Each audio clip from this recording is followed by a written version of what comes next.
Hello, this is Dan Alford with ARC Specialties. Today's episode is called Let the Chips Fall Where They May. We're talking about vertical integration. Not only do we design everything that we sell, we also build it in-house. And what we're going to do is show you how we go about building a sand screen machine. These sand screen machines are 80 foot long.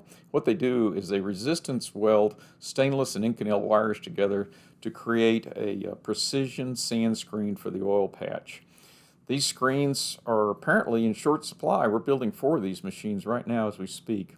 So I wanted to go through the whole process of how to build one of these machines.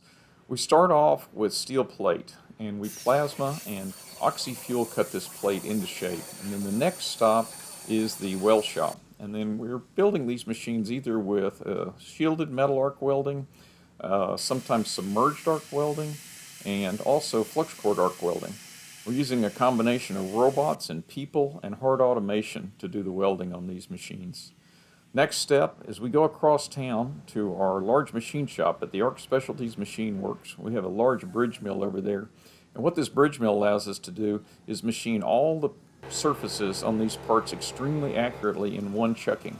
So for example, on this lathe bed, we're having to machine the ways, the support plates, and all the side portions of the machine in one chucking. It gives us much better precision, and this is necessary on a sand screen machine because we're trying to hold gap tolerances on this screen. Plus or minus 1/1000th of an inch requires the precision of a machine tool.